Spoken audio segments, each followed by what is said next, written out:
de nous avoir rejoints.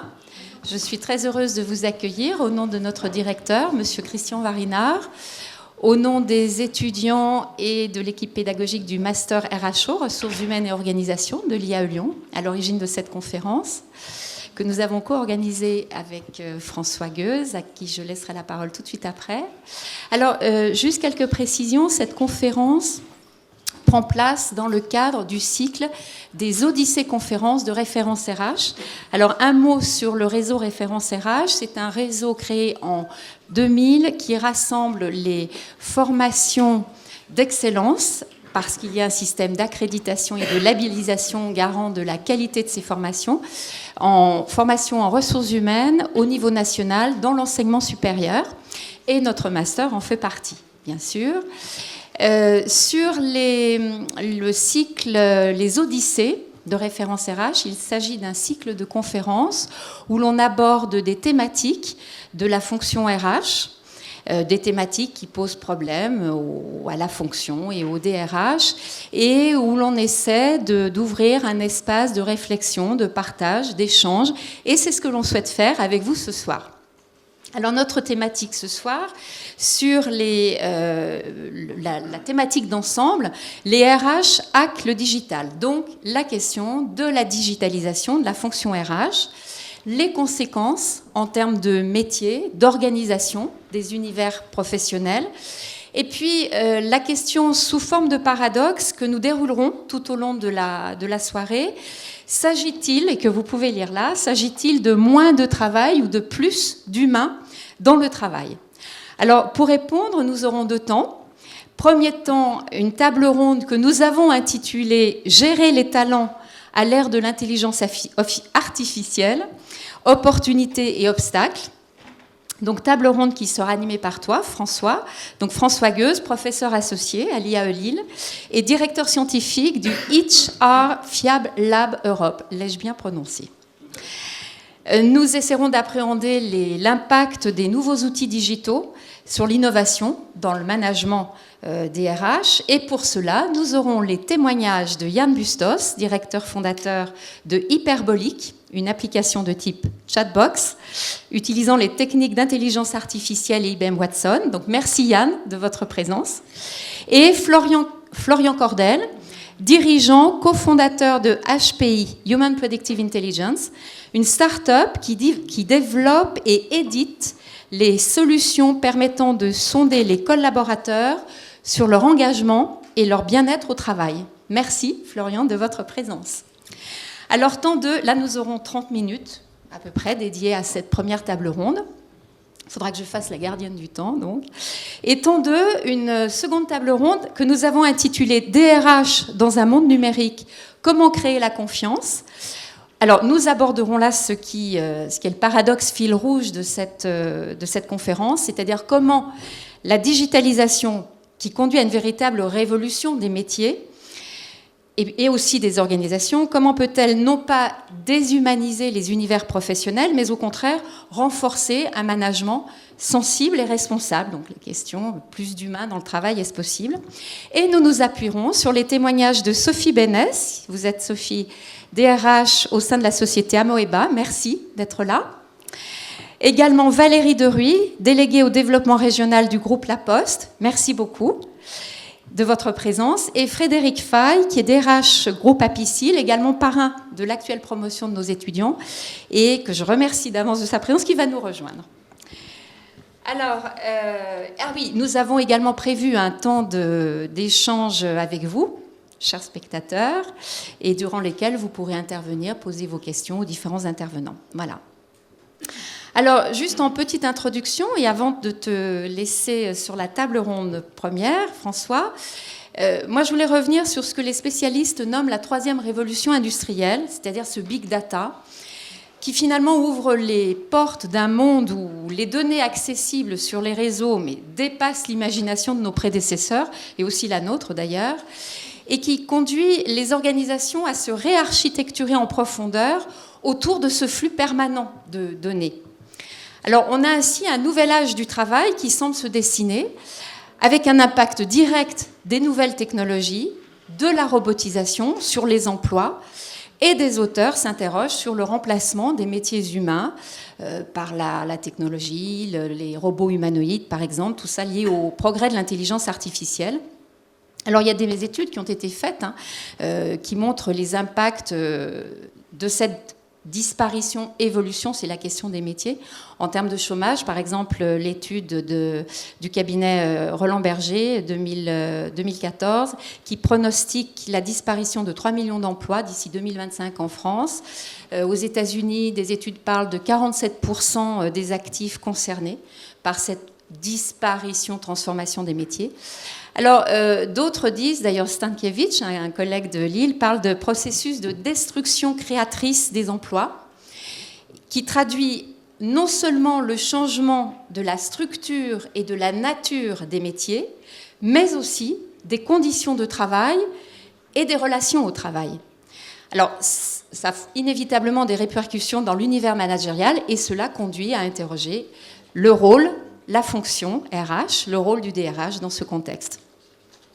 Alors, est-ce que c'est une occasion unique, voire inespérée, de réinventer le travail pour le rendre plus collaboratif, plus coopératif, finalement une grande chance d'épanouissement pour des salariés qui exerceront ainsi un métier qui n'ont pas les asservis, mais au contraire les libèrent?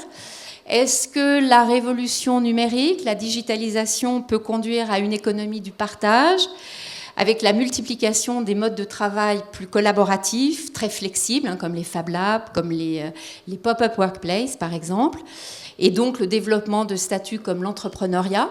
Finalement, on se dit que dans ce cadre, ça permet, chacun peut exprimer sa singularité. Ou au contraire, est-ce que cela conduit à une ubérisation de l'économie, avec l'apparition d'un capitalisme de plateforme? C'est ainsi qu'en parle Dominique Méda. Et elle parle également d'un travail au robinet, c'est-à-dire d'un travail réalisé par des individus, oui, qui sont en freelance, oui, ils sont libres, ok, mais c'est pas très loin finalement d'une situation d'auto-exploitation. Et les films de Ken Loach, d'ailleurs, traduisent parfois ces situations-là. Alors, dans tous les cas, cela remet en question les frontières mêmes de l'entreprise, les modèles hiérarchiques, les zones de pouvoir, les zones d'autonomie. Et donc, la question, c'est quelle forme de management faut-il mettre en place? Avec quel mécanisme d'exercice du contrôle? Avec quel mode hiérarchique? Comment maintenir la dimension socialisatrice du travail, et socialisatrice et identitaire aussi, qu'on trouve dans l'univers professionnel? En bref, que devient la fonction RH? Quel doit être le rôle du DRH? Voilà le paradoxe que nous allons aborder avec vous et l'éclairage de nos intervenants tout au long de cette soirée. Alors, je te laisse la parole, François, pour la table 1. Et je te remercie. Merci Catherine. Bien, tout d'abord, bonsoir. Je vais proposer à Yann et à Florian de me rejoindre dès à présent. Juste avant de commencer, et pour vous expliquer un petit peu la genèse, parce que les RH avec le digital n'existent pas qu'à Lyon. Il y a eu, rien que cette année déjà, 6 villes au sein desquelles ce type de manifestation a été tenue, en essayant toujours d'avoir une logique où on essaie de comprendre les technologies. Parce que c'est bien gentil, on nous parle de tout un ensemble de technologies, généralement avec des termes anglo-saxons, et parfois ça relève quand même de choses qu'on ne comprend pas très bien. Il y a des termes à la mode. Et l'un des termes à la mode en ce moment, ça a été machine learning aussi. Hein. Vous en avez peut-être entendu parler. C'est nouveau, hein, machine learning, vous êtes d'accord avec moi, hein? Oui, enfin, moi je suis un informaticien, mais qui a connu la deuxième glaciation de l'IA. C'est-à-dire que moi j'ai fait du machine learning en 88, le siècle d'avant. On est en train de temps en temps de nous ressortir tout un ensemble de choses. Et Catherine a souligné mon caractère universitaire, académique. Mais j'ai un pied dans l'entreprise et un pied à l'université. Et je me rappellerai toujours, dans ma carrière de DRH, avoir reçu nombre d'entreprises qui venaient me vendre et me vanter leurs solutions. Puis me dire, j'étais à l'époque DRH de l'Institut Pasteur, me dire, Monsieur Gueuse, voilà comment vous allez travailler demain. La vache! M'entendre dire, voilà comment je vais travailler demain par des jeunes qui ne connaissent absolument pas mon métier, Bon, je sais bien, je suis d'accord, je suis à la limite de prendre un déambulateur, hein, mais quand même. Et puis, on nous décrit toujours un monde, mais c'est le monde c'est pas le monde de demain, c'est le monde d'après-demain. Et l'une des vraies questions, c'est, mais moi déjà, comment aujourd'hui je fais pour travailler ? En tant que DRH, je suis confronté à tout un ensemble de difficultés, tout un ensemble de problèmes auxquels je ne sais pas bien répondre. Et les RH hackent le digital. Vous voyez, c'est les RH qui hackent le digital, et ce n'est pas le digital qui hack les RH. Hein. Et est né un peu de cette logique-là, dans une logique de se dire, revenons à des systèmes et à des logiques et à des approches beaucoup plus proches, beaucoup moins, excusez-moi, hein, on ne va pas dire trop fort, c'est des enseignants en marketing dans le coin, beaucoup moins marketing, en mode baril de lessive, de la chose, pour avoir une approche juste, efficace, et qui, d'une certaine façon, va nous permettre de mettre le pied dans une transformation de nos métiers, véritablement. On n'est pas là, dans les RH avec le digital, pour vous dire, voilà, vous allez voir, demain, ça va être génial, etc. Attention, il y a Schumpeter qui arrive avec la destruction créatrice. OK, on est là, d'une certaine façon, pour essayer d'aborder les choses concrètement. Et je tiens à remercier véritablement les deux startups déjà ici, présentes ici ce soir. Hein. Alors, Hyperbolique et HPI, qui vont nous expliquer un petit peu. OK, là, je vois... Hein, hello, je suis Léon. Alors Léon, c'était le prénom de mon arrière-grand-père. Hein. Je suis Léon, l'assistant virtuel créé par Hyperbolique et propulsé par l'intelligence artificielle d'IBM Watson. Découvrez vite comment je peux vous être utile. Alors, grand chef, Yann, comment entrer en matière ? Globalement, cette, entre guillemets, intelligence artificielle, tu t'en sers pourquoi ? Et qu'est-ce que tu fais avec tout ça ?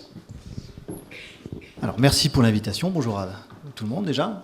Très, très content d'être ici. Donc la question, c'est à quoi ça sert ? C'est bien ça ? Bah, éventuellement. Hein, éventuellement. Je crois qu'il y a des gens qui peuvent être intéressés. Je pense.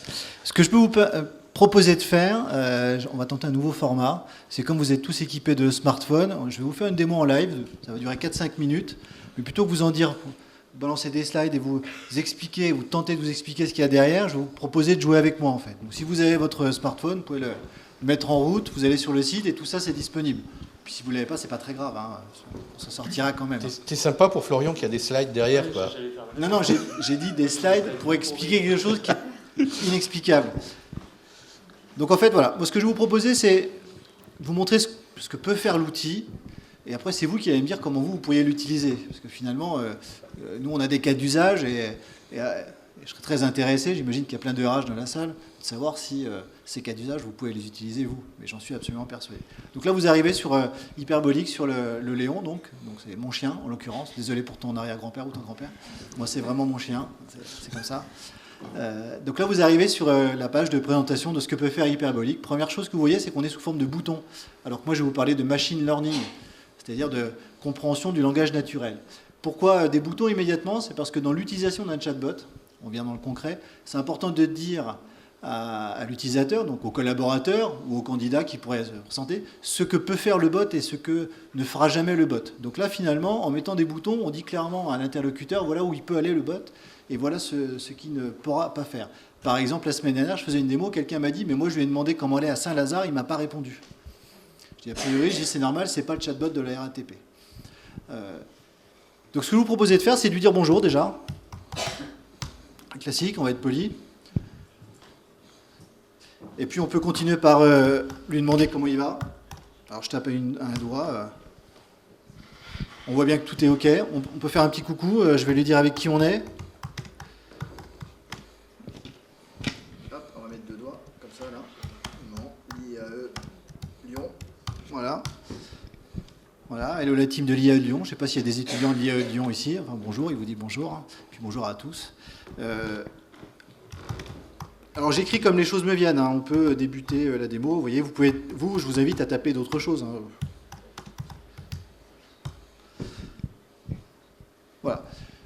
Donc là, l'objet de cette petite introduction, c'est de vous montrer, et si vous l'avez fait avec vos mots, qu'en s'appuyant sur la technologie de machine learning et de discussion naturelle, on est sur une forme de fluidité du langage. On lui a donné aussi un ton à notre chatbot. On voit bien que en fonction de la culture d'entreprise, vous allez pouvoir lui donner une personnalité. Nous, on a choisi de le faire incarner par un chien. Évidemment, dans vos entreprises, ça sera d'autres choses. Et donc ça va être assez important pour l'acceptation du chatbot en entreprise. Il faut que ça soit en lien avec la culture de l'entreprise. Il n'y a pas de miracle du chatbot. Donc si en plus vous n'êtes pas dans le ton, ça va être compliqué pour qu'il soit accepté par vos collaborateurs ou vos managers. Donc il y a un ton, il y a une fluidité, et puis on peut aller sur une variété de réponses. Si je lui redemande pour la démo, voilà, il va vous donner une réponse différente. Donc ça, c'est un premier démarrage de ce à quoi peut servir un bot. C'est très simple, on demande deux choses à un chatbot, de comprendre l'intention, c'est-à-dire la question qui lui est posée. Donc, premier travail du chatbot, c'est comprendre ce qu'on lui demande. Et deuxième travail du chatbot, c'est de déclencher un acte. Là, le déclenchement, ça a été de faire une réponse simple, de dire bonjour, de répondre, etc. Donc ça, c'est les deux choses essentielles pour un chatbot, comprendre et déclencher une action. Et nous, pour qu'ils comprennent un maximum, on s'appuie sur donc, IBM Watson. Bon, je ne développerai pas ici ce que c'est qu'IBM Watson, c'est l'intelligence artificielle d'IBM, parce qu'il nous a tout simplement semblé que c'était la meilleure du monde. Voilà. C'est à peu près vérifié, c'est toi l'expert informatique, mais on n'est pas loin d'être dans le meilleur. T'es OK? C'est OK. C'est plutôt correct, oui. C'est plutôt correct. Après, on peut lui demander de faire d'autres choses pour les collaborateurs. Donc là, imaginez que vous avez un collaborateur qui dit, et je vais faire une phrase longue exprès, pour voir comment ça se passe. Donc on va lui dire que j'ai vu qu'un poste en technique, on va laisser comme ça, était dispo. J'avais besoin d'un CV pour postuler, quoi. Donc là, la démo que je vous fais, c'est pour vous montrer le potentiel du machine learning sur des phrases très longues et de la compréhension de l'intention. Je ne sais pas ce que ça va donner. OK. Vous voyez, j'ai fait des fautes d'orthographe, j'ai mis dispo à la place de disponible. Donc là, il a bien compris ce qu'on lui demandait. Donc là, c'est un collaborateur qui dit j'ai vu qu'il y avait un poste en technique disponible. Et là, on lui dit si tu veux préparer ton CV pour postuler en interne, on déclenche des actions. Et là, on vous a mis un exemple d'action, lire des articles. Ça peut être regarder une vidéo qui explique comment refaire un CV. Ça peut être aussi démarrer une petite capsule de micro-learning. Donc voilà un exemple d'utilité dans l'entreprise, on va dire, pour de la mobilité interne. Puis la personne a dit, super, mais j'ai eu le poste, ou j'ai un entretien. On va laisser comme ça, on va voir. On va lui dire, aide-moi à le préparer. Voilà, on va laisser la faute, on va voir ce que ça donne. Il ne comprend pas, là. Trop de fautes d'orthographe. C'est pas grave, moi derrière, avec l'intelligence artificielle, on soulève le capot et on va pouvoir réattribuer cette phrase et lui dire, là, ce qu'on a voulu te demander, c'est que tu aides à préparer. Donc c'est comme ça qu'on va entraîner le bot à s'améliorer au fil du temps. Et vos collaborateurs, plus ils vont l'utiliser, plus vous allez enrichir votre base de connaissances. Donc on va dire, aide-moi à préparer mon entretien. Voilà. Donc là, il a compris l'intention. Le collaborateur, il a son entretien en technique. Malgré tout, il y a deux entrées possibles. Vous êtes collaborateur ou manager. Donc là, je vais dire, moi, je suis candidat, ou collaborateur, en l'occurrence. Et puis, voilà, il déclenche d'autres actions. Donc là, en l'occurrence, les questions pièges en entretien, comment préparer ton entretien. Et là, on lui demande aussi s'il voudrait être accompagné. Donc, ce qui veut dire que ce qui sera important dans vos cas d'usage à vous, c'est que rapidement, le bot puisse passer le relais, ou en tout cas que celui qui l'utilise puisse avoir un relais rapide dans l'entreprise, c'est-à-dire un relais humain. Donc là, on va lui dire oui. En l'occurrence, j'aimerais être accompagné par les RH pour préparer mon entretien. Bon, là, ce n'est pas encore actif, mais vous êtes des RH actifs, donc vous fixerez l'entretien très rapidement pour aider le collaborateur à avancer dans son entretien. Puis, je vais tendre un autre cas d'usage peut-être. Là, le collaborateur, il avance, il a eu son entretien, il a préparé son CV, et puis il sent qu'il a besoin de formation. Hop, je me mets là. Donc, toujours notre technicien.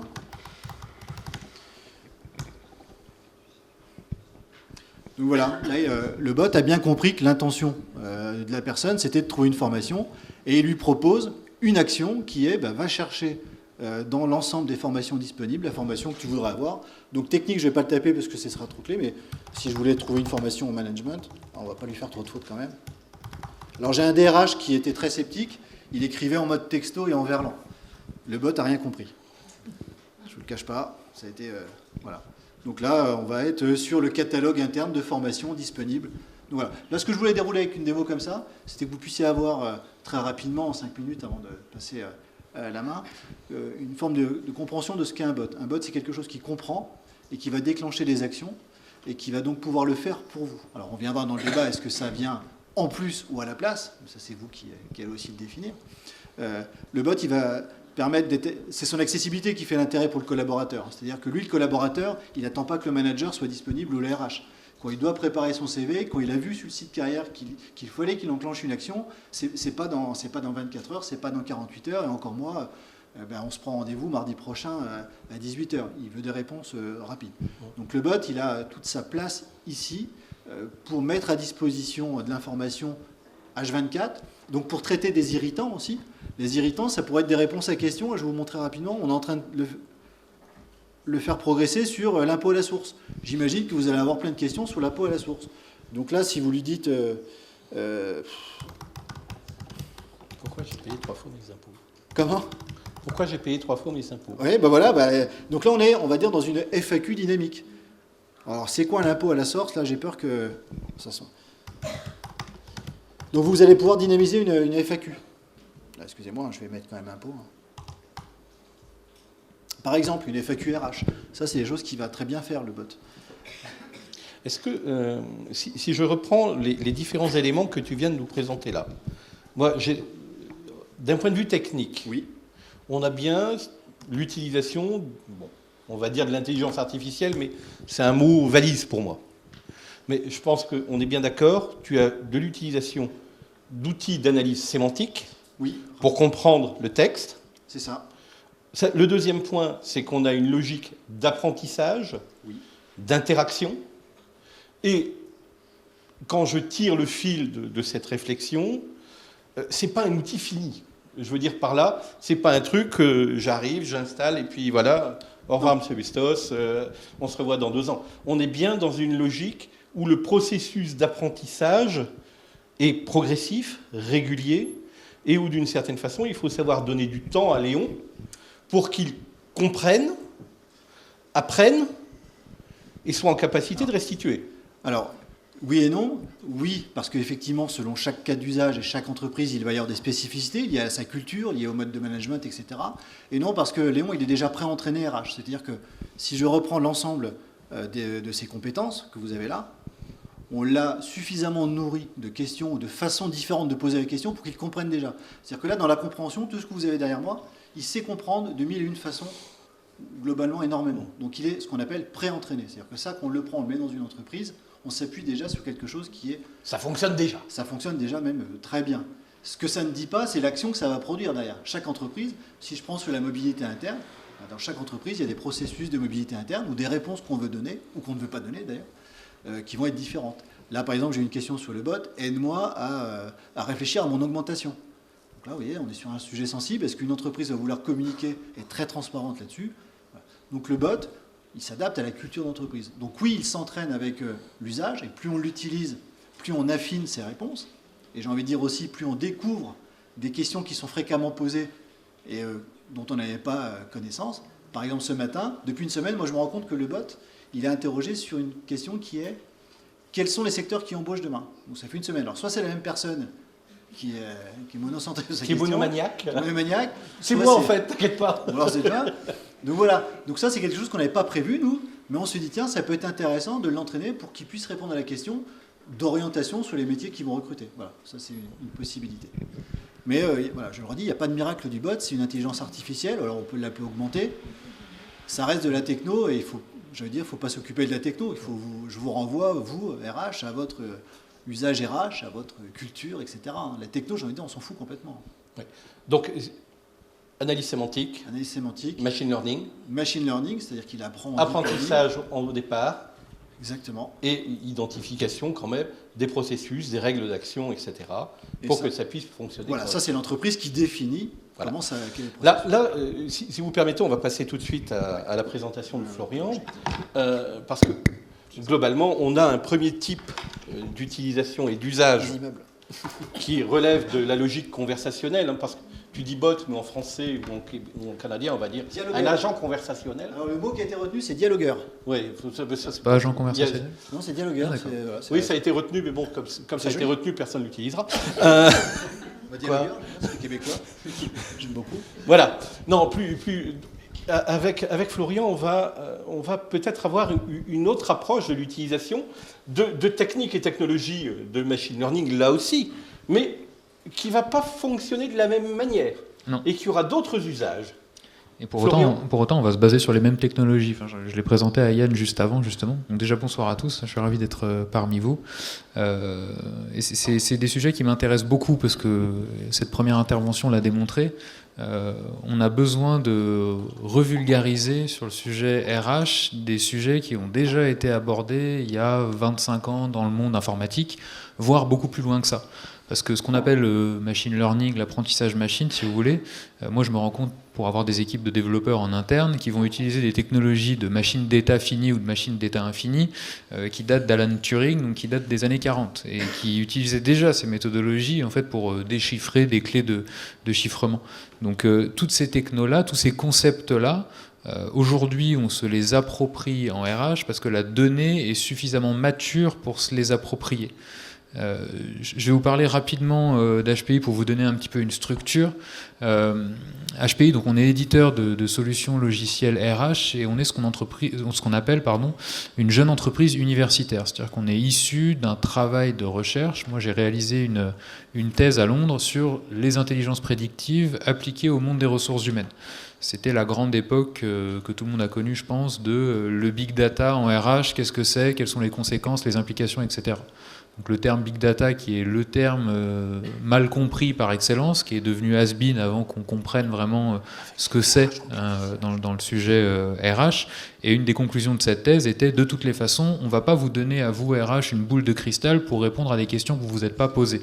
C'est-à-dire qu'il faut, à un moment donné, avoir une donnée suffisamment structurée pour, derrière, en fait, la faire parler, lui faire émerger des idées, lui faire émerger des concepts. C'est vulgairement ce qu'on appelle en informatique le shit in, shit out. Quand on fait de l'analytics ou de la business intelligence, si en amont dans la machine on la nourrit d'informations qui sont mauvaises ou de mauvaise qualité, derrière on ne peut pas espérer en ressortir de la qualité. Et ce que j'entends sur le sujet des chatbots, pour moi, est très intéressant. Parce qu'on parle de 3e ou 4e révolution industrielle.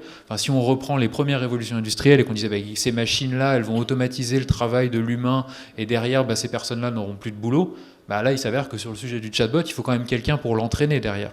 Si vous laissez un chatbot sans entraînement, sans être cadré, sans être entraîné, sans être amené, derrière, il sortira rien de pertinent pour la personne qui va converser avec cet agent conversationnel. Donc voilà, pour vous resituer un petit peu, nous aussi, d'où on vient. Donc on est éditeur de solutions RH. Dans les membres associés, il y avait 2 responsables SIRH dont je fais partie. Et une des raisons qui nous a fait créer justement HPI, c'est qu'on voulait apporter à la RH de l'analytics. Donc là, j'utilise des termes un peu anglo-saxons, désolé, mais les fameux KPIs, on va dire, qui allaient leur permettre de mieux valoriser leur action envers les politiques sociales de l'entreprise et mieux justifier du retour sur investissement de leur action. Parce qu'aujourd'hui, une des choses qui fait que les DRH ont de moins en moins de place au comité de direction des entreprises, c'est aussi parce qu'ils ont beaucoup plus de mal à justifier le retour sur investissement de leur politique sociale. Et donc nous, on voulait leur rapporter ces métriques qui allaient leur permettre de défendre en fait ces politiques sociales-là. Et un des premiers outils qu'on a développé s'appelle SpeakUp. Alors il s'inscrit dans une suite d'outils ERM, on pourra le développer plus tard, qui est en fait on adopte les codes du marketing avec des outils de CRM qui permettent de suivre la satisfaction et l'engagement des clients et on l'applique aux clients internes que sont les employés de l'entreprise, d'où le concept d'ERM qui est Employee Relationship Management. Et l'idée de ce premier module, qui est une première brique indispensable de structuration de la donnée, on vient remplacer le processus qui est connu dans les entreprises d'enquête de satisfaction ou d'enquête d'engagement, vous l'appelez comme vous voulez, qui intervient tous les 2 ans dans une entreprise et qui est par nature un processus qui est très peu connecté. C'est-à-dire qu'on va faire une enquête, on va peut-être la faire tous les 2 ans. Donc déjà, il y a le sujet de la péremption de la donnée, parce que si je demande à quelqu'un comment ça se passe en début d'année 2015, il peut se passer beaucoup de choses jusqu'à 2017-2018. Donc il y a ce problème de péremption de la donnée. Et c'est par définition de la donnée qui est hors sol. C'est-à-dire que ce n'est pas de la donnée qui est interfacée avec le SIRH de l'entreprise. On va poser des questions, on va récupérer des résultats. Les RH, ils vont passer un certain nombre de temps à faire des tableaux croisés dynamiques dans Excel, à faire des jolis PowerPoint qu'ils vont présenter au codir. Valeur ajoutée pour le collaborateur qui est au bout de la chaîne, 0. Ça ne lui sert à rien. Donc nous, on a voulu justement transformer ce processus-là pour apporter une valeur primaire, on va dire en facial, de dire, voilà, on a un outil qui va permettre de sonder plus régulièrement les collaborateurs avec une interface plus sympathique. Mais le deuxième étage de la fusée, qui est le plus important pour nous, parce que c'est là que les concepts d'intelligence artificielle et c'est là que les concepts d'apprentissage machine interviennent, c'est que ces données de performance sociale qu'on récupère des collaborateurs au quotidien, on peut la structurer et après l'interfacer avec d'autres données. Typiquement, je vais vous montrer un exemple. Nous, on a ce qu'on appelle une bibliothèque qui est normée. C'est-à-dire que par rapport à une enquête de satisfaction classique, où vous vous imaginez, je vais construire mon questionnaire, c'est-à-dire je vais poser mes propres questions. Le problème d'avoir ce processus-là, c'est que si les questions en amont, elles n'ont pas été préparées, qu'elles n'ont pas été psychonormées et qu'elles ne sont pas communes à tous nos clients, cette donnée-là, comment voulez-vous qu'on la structure derrière ? Si on pose la question différemment dans une entreprise A et dans une entreprise B, derrière, comment on fait pour consolider la donnée et pour être sûr que on parle du même KPIs à 2 endroits différents. Donc il y a déjà, ça peut paraître anodin, mais en tant qu'administrateur de l'outil, je ne vais pas pouvoir créer mes propres questions. Je vais aller en fait chercher dans une bibliothèque normée, que nous on fait évoluer, les sujets qui m'intéressent. C'est ce qu'on appelle de la consultech, entre guillemets, c'est du consulting sur étagère. Donc je vais aller chercher les sujets qui m'intéressent. Nous, à partir du moment où on a fait ce travail-là de constituer une bibliothèque qui est normée de questionnaires, derrière on norme aussi les réponses. C'est-à-dire que sur des sujets de, là on voit le cas de santé, sécurité au travail, les résultats que je vais avoir derrière, ça va être un indicateur objectif. Ça sera plus subjectif, ça sera un indicateur mathématique chiffré que je vais pouvoir mettre en lien avec le turnover des différents départements de l'entreprise, par exemple. Et pour en revenir sur la partie vraiment intelligence artificielle, typiquement, en tant que collaborateur, moi je vais recevoir régulièrement des questions, des centres d'intérêt en fonction de mon positionnement dans l'entreprise, de mon rôle dans l'entreprise, et je vais pouvoir à tout moment en fait commenter ou laisser poser une question, parce que la question qu'on m'a posée m'a suscité débat et que du coup je vais vouloir laisser un commentaire. Là, le rôle de l'administrateur aujourd'hui, c'est d'avoir un haut niveau de satisfaction client interne. C'est comme vous êtes client d'une entreprise, vous allez avoir une question, il peut être 2h du matin, donc vous allez vouloir une réponse rapidement.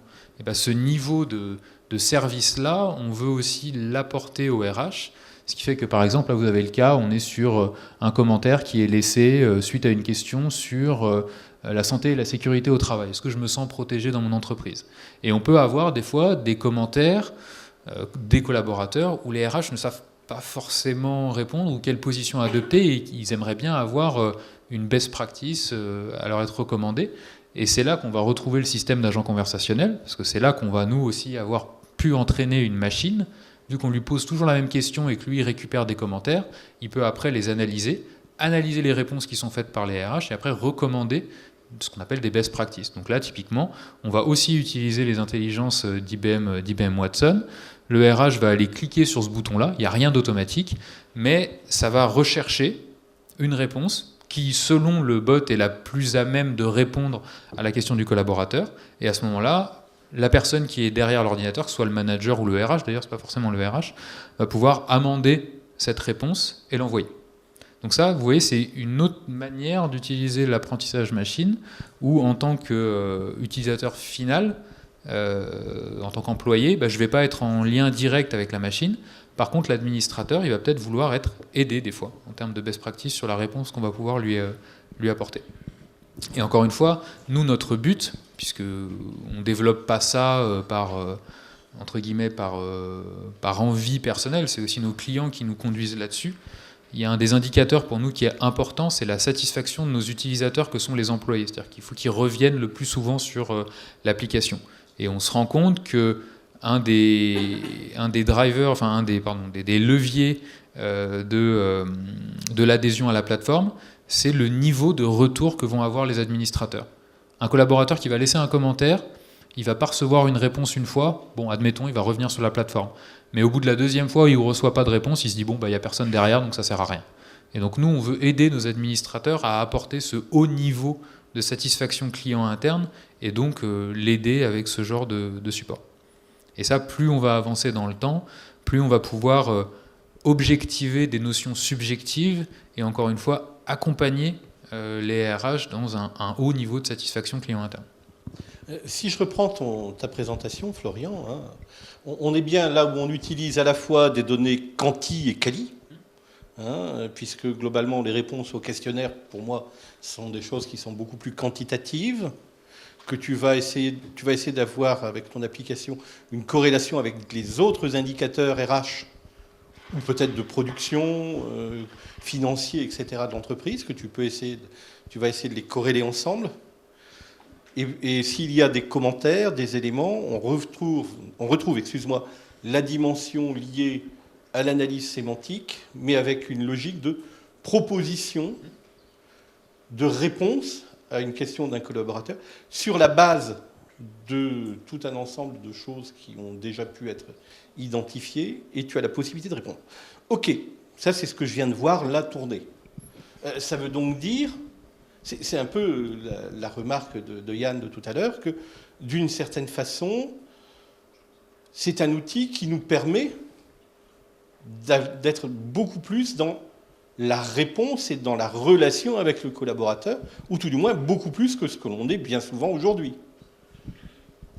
Pour moi, c'est exactement ça. C'est-à-dire qu'on est dans le cas où, si l'administrateur n'avait pas eu connaissance de ce commentaire-là, déjà, il n'y aurait pas répondu, et que peut-être s'il n'avait pas eu justement ce soutien-là, cette aide-là, il n'aurait peut-être pas apporté de réponse. On a le cas, effectivement, quand on a, nous, sondé nos administrateurs, en leur posant la question, parce qu'on voyait qu'ils avaient des taux de retour qui étaient de 40-50%, et on leur demandait, tiens, sur ce commentaire-là en particulier, pourquoi vous n'avez pas répondu ? Je pensais pas que ça nécessitait une réponse, ou je savais pas exactement quoi répondre, donc j'ai préféré ne rien dire. Et justement, c'est là que l'idée de cette fonctionnalité nous est venue, c'est de dire, et si vous aviez une recommandation, et encore une fois, j'insiste bien, on est sur de la recommandation. À aucun moment donné, on est sur quelque chose d'automatique. C'est-à-dire que c'est le RH qui a la main, ou le manager qui a la main sur l'utilisation de ça. Mais pour en revenir à ce que tu disais sur l'aspect, il y a données quanti et données quali.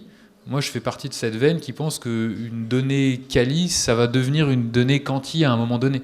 C'est-à-dire que tout ce qui est analyse sémantique, alors la langue française est un peu difficile pour ça, mais nos amis anglo-saxons, ils ont des dictionnaires de cotation. C'est-à-dire qu'on va leur laisser un commentaire et ils vont pouvoir faire ce qu'on appelle du sentiment analysis, parce que tous les mots du dictionnaire américain sont quantifiés de +1, +2, -1, -2, et on va pouvoir savoir si, en lisant le commentaire de manière très objective, de manière très mathématique, informatique, si le commentaire est positif ou négatif. Je préfère parler de notation sémantique à ce moment-là. Ça en fait partie sur le sentiment analysis. Bon, c'est là où la joyeuseté de la langue française avec les doubles négations rend la chose très compliquée. mais pour moi, voilà, c'est aussi... alors il y a quali, quanti, mais pour moi il y a objectif et subjectif. C'est qu'on aide de plus en plus à rendre des données subjectives et objectiver des données subjectives. Et ça, c'est aussi dans le but de combler des trous dans la raquette et d'éviter aussi des fois des erreurs de talents qui partent à la concurrence parce qu'on n'a pas su réagir assez vite à un retour qu'on a eu du terrain, parce qu'on a mal interprété une donnée, parce que la donnée n'était pas structurée au bon endroit. Et ça, il y a, c'est ce qu'on expliquait en introduction à cet événement, c'est qu'il y a une quantité de données qui est là, qui est présente, et c'est comment après on arrive à gérer la gouvernance de cette donnée, et comment on arrive à la structurer pour en sortir la substantifique moelle et en faire quelque chose. Donc on en revient de toute façon encore une fois à la donnée et la qualité de celle-ci. On est d'accord. Moi je ne sais pas vous, je trouve que c'est relativement intéressant de le voir tourner, mais c'est pour tout le monde. Alors là je m'adresse à vous deux. Quoi, la techno ? Oui, vos machins là. Parce que... Vos bestioles ? Oui, écoute... c'est pour tout le monde, oui, mais... C'est pour tout le monde. Globalement, j'ai 200 collaborateurs, j'en ai J'en ai 50. 50. Voilà. Moi, je suis monté à 18 000. Si on est enfin, nous, le constat qui a été posé dès le départ, et je pense qu'il y a des RH dans la salle, ils ne vont pas me contredire, c'est que les services RH, de toute manière, sont sous-staffés.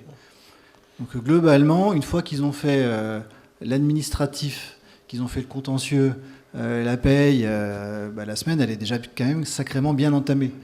Donc la question qui s'est posée, c'est comment on les aide à faire des choses qu'ils aimeraient faire, mais ils n'ont peut-être pas le temps de faire. Ça, c'est le premier constat qu'on a fait. Ou alors, une autre façon de le dire, c'est comment les aider à faire des choses qu'ils aimeraient faire en prenant en charge des choses qu'ils aiment moins faire. Concrètement, répondre à des questions un peu basiques sur pourquoi lundi c'est pas férié alors que machin, pourquoi je dois poser mon samedi alors qu'on est sur une semaine ouvrable ouvrée, alors qu'on soit 50 ou 10 000, on les a ces questions. Et peut-être que quand on est 50, on a vraiment d'autres choses à faire que de répondre à ça. Ou en tout cas, dans un premier niveau de réponse, ça peut suffire à bien répondre aux collaborateurs. Donc, oui, c'est fait pour tout le monde. Après, la question qui se pose, c'est qu'est-ce qu'on attend du bot ? Je pense qu'on aura toujours des questions, enfin on en discutait tout. Voilà, on aura toujours aussi ces questions de est-ce que ça vient pas déshumaniser les ressources humaines en entreprise, ce que j'entends, enfin les inquiétudes elles sont légitimes, et il y a de l'adoption d'intelligence artificielle dans le monde de la finance qui ont des conséquences sociales dramatiques, donc c'est légitime qu'on se pose ces questions-là. Après, nous aussi, on a une vision, je pense, de l'utilisation de l'apprentissage machine et de l'intelligence artificielle qui a plutôt comme finalité de réenchanter la RH et de la repositionner sur des tâches à plus forte valeur ajoutée. Comme le disait, le temps que je ne vais pas passer à répondre à des questions sur jour ouvré, jour férié, etc., c'est du temps que je passerai sur d'autres processus RH à plus forte valeur ajoutée. Et c'est comme ça que, selon moi, on doit voir ces nouvelles technologies. Je ne parle même pas d'intelligence artificielle, parce que peu importe. Les badgeuses, c'était aussi intéressant d'avoir des badgeuses automatiques qui étaient reliées avec le SIRH parce qu'on passait moins de temps à relever les compteurs. Donc toutes ces technologies-là, il faut qu'elles amènent la RH à se recentrer sur des tâches à plus forte valeur ajoutée. Et l'adoption de ces outils-là, pour moi, elle est indispensable pour la rétention des talents, parce que c'est aussi une des thématiques de... Alors, je mettrai un petit bémol dans ce que tu viens de dire, parce que moi, j'ai l'impression que ces technologies qui sont en train de déferler sur l'entreprise... c'est pas le même type d'informatisation que ce qu'on a connu dans les années 80-90.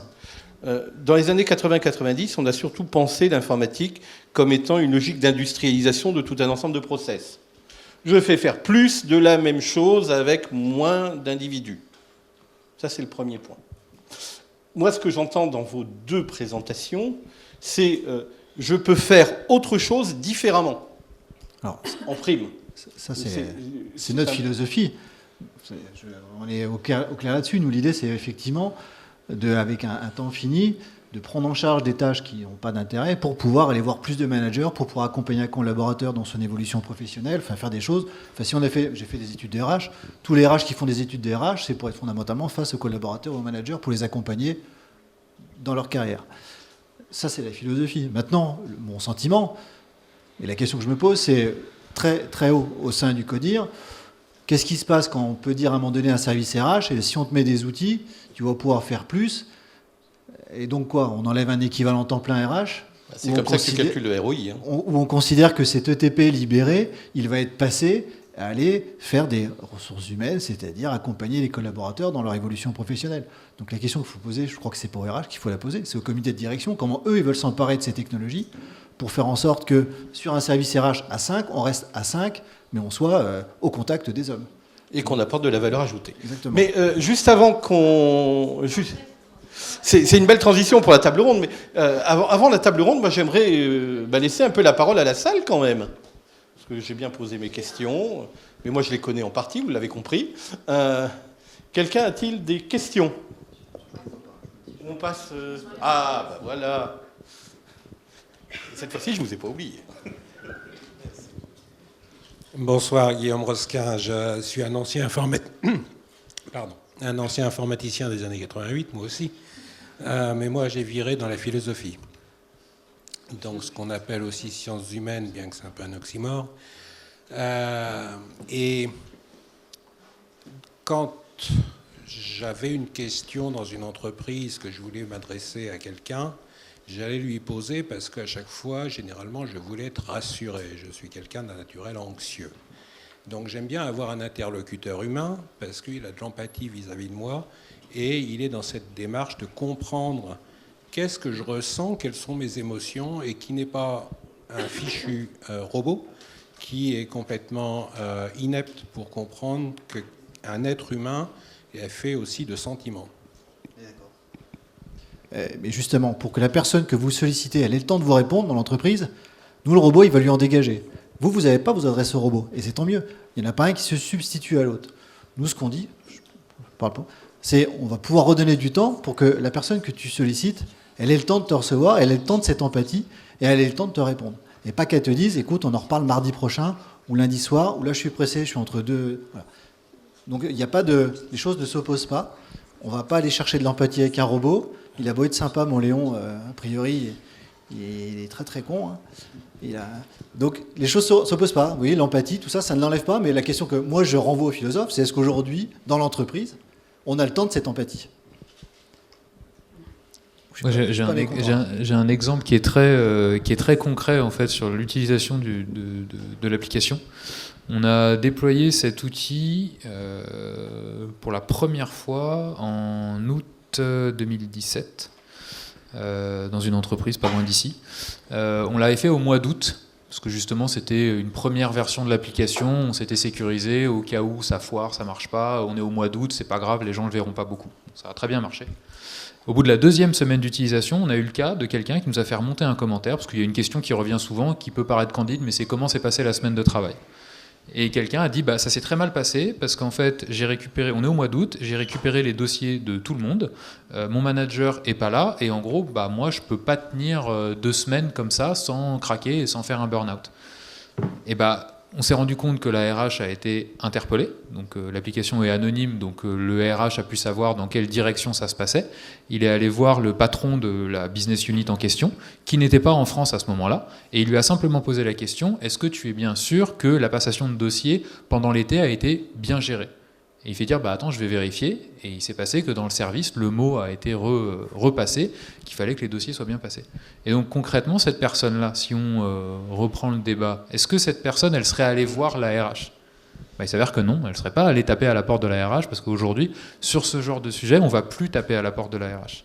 Mais là, pour le coup, par le biais de l'application, la RH a été prévenue et a pu alerter et a pu justement avoir une relation plus humaine avec la personne. Donc l'outil, il vient augmenter et amener l'échange. Et il ne le remplace pas, il ne le substitue pas à aucun moment donné. Pour compléter, dans une vie antérieure, j'ai bossé 10 ans à l'APEC, donc l'accompagnement des cadres.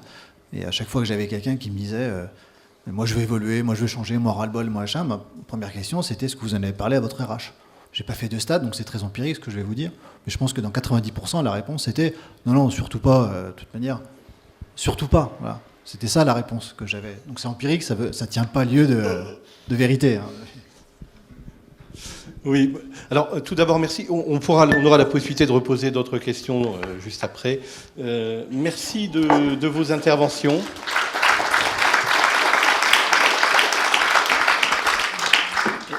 Sachant en prime que les exemples que vous nous avez montrés, en fait, on voit qu'on est au tout début et on va avoir un élargissement des champs du possible qui vont véritablement s'agrandir avec toutes ces logiques, parce qu'on voit que, quelles que soient les technologies utilisées, analyse sémantique, machine learning, etc., eh bien, on a la possibilité d'adresser des sujets extrêmement complexes. J'ai bien aimé, moi, leurs interventions, alors, ne serait-ce que parce que, quand on regarde bien, en fait, on a terminé sur... alors, je dirais pas moins d'hommes, avec un H majuscule, ou moins de femmes, parce qu'on réinterroge même cela, mais on a mis en évidence le fait que tout ceci allait nous permettre d'aller vers certainement plus d'humains. Et c'est assez rarement le discours que l'on a, parce que quand on voit tout un discours marketing autour de cette transformation digitale, c'est l'efficacité, la performance, etc. Et puis là, on a en fait des personnes qui nous ont dit, oui, mais qualité relationnelle, dimension humaine, apporter des réponses, et d'une certaine façon, c'est une logique de performance qui n'est pas qu'une performance économique, mais c'est quelque chose qui nous amène véritablement, c'est ce que moi j'appelle une performance sociale. Alors, pour ce faire, on va accueillir nos 3 invités, et puis on va commencer à les passer aux grilles ou à la broche, comme vous voulez. Est-ce que tu nous rejoins, François, ou tu restes en stand-up moi, je vais comme rester ça? un peu Tu sur es le bien côté. là? Bon, Oh, mais ok. sinon, ils vont avoir peur avec moi. Donc, oui, donc nous accueillons, je vous les ai présentés tout à l'heure, Sophie Bénès, groupe Société Amoeba, Frédéric Fay, groupe Apicil, et Valérie Deruy, groupe La Poste. Alors, merci beaucoup, une fois encore, de votre présence. À la suite de ces 2 témoignages, effectivement très intéressants, on était sur le débat, finalement, que devient la fonction RH? Est-ce qu'on va frapper à la porte du DRH ou pas? On n'y va pas, et là, on a des outils qui peuvent contribuer à renforcer sur un plan beaucoup plus humain, justement, le rôle de la fonction. Alors, qu'en pensez-vous? Et là, ça nous intéresse beaucoup d'entendre des DRH, justement. Est-ce que vous voulez commencer, Sophie? Alors, bonsoir, Sophie Bénès, je suis DRH chez Amoeba. Donc, je vais présenter déjà Amoeba, c'est une petite PME, donc lyonnaise, créée en 2010 par Fabrice Plasson. On fabrique un biocide biologique qui est basé sur un micro-organisme. Donc, c'est une amibe qui est capable de manger des micro-organismes nuisibles dans l'eau et dans les vignes. Donc, pour fabriquer en fait cette amibe à grande échelle, on a créé un outil de production complètement innovant et unique. On a inauguré notre site de production en 2016 et on est passé d'une 20aine de collaborateurs à une 60aine de collaborateurs sur 2 sites, un en France et un au Canada. Donc du coup, on n'est pas une multinationale, on est une petite structure. Qui dit petite structure dit des moyens financiers et humains réduits. Donc il a fallu que j'utilise mon imagination, ma créativité pour mettre en place et pour répondre aux attentes donc, du dirigeant et des services. Donc en premier lieu, au niveau du recrutement, on a fait à peu près une 50aine de recrutements en l'espace de 3 mois. Étant seule pour éplucher, je pense qu'on a dû recevoir plus de 400 ou 500 CV. Là, je me suis dit, il faut que j'utilise quelque chose qui soit rapide et j'ai utilisé un outil qui s'appelle Vidéo Bio, qui est en fait, c'est de la vidéo. Les candidats enregistrés, alors ils répondaient à 4 questions, c'est toujours les mêmes. Et au lieu d'éplucher les CV, je regardais les vidéos, je sélectionnais les candidats. Et à ce moment-là, je passais du temps avec les candidats en face à face. Donc l'humain, là, est important. Donc j'ai utilisé l'outil pour trier et l'humain pour recruter. La deuxième chose que j'ai utilisée au niveau de la digitalisation de la fonction RH, c'est au niveau de la formation. Donc comme je vous l'ai dit tout à l'heure, procédé nouveau, on a créé des nouveaux métiers, donc des compétences qui ne se trouvaient pas sur le marché, des formations qui ne se trouvaient pas en externe. Donc là, j'ai fait appel à l'intelligence collective et au volontariat. Et j'ai demandé donc à nos techniciens de bioproduction, c'est comme ça qu'on les appelle, de créer des formations sur mesure. Alors, les formations sur mesure, effectivement, le PowerPoint, voilà, pas évident. Donc, on s'est basé sur une technologie à la YouTube.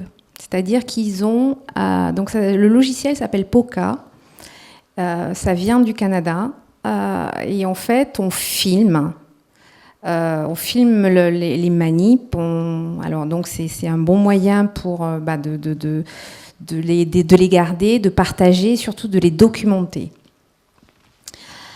Et puis, on a mis en libre service le RH administratif.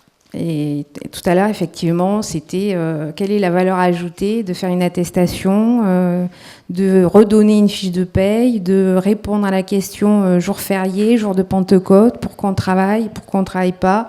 Donc voilà, donc en fait, c'est accéder par smartphone en fait, à leur dossier RH. Donc en fait tout ça, ça m'a fait gagner énormément de temps. En fait, la digitalisation dans la fonction RH, c'est un gain de temps et un gain de temps pour mettre en place et être au plus près des salariés. Donc j'ai pu mettre en place des formations de manager coach. Aujourd'hui, pour nous, chez Amweba, un manager, c'est plus quelqu'un qui sait, mais c'est quelqu'un qui partage et qui réussit à mettre de la cohésion dans des équipes qui sont non plus sur le territoire national, mais aussi sur le territoire international. Donc voilà, c'est former les managers, c'est former les salariés à être beaucoup plus responsables et autonomes, ce qui favorise l'engagement dans l'entreprise.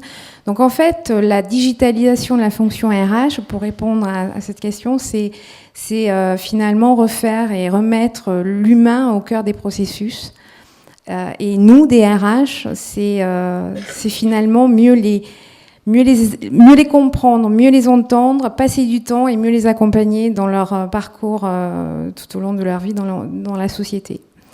Et je finirai donc par cette analogie, si vous me permettez.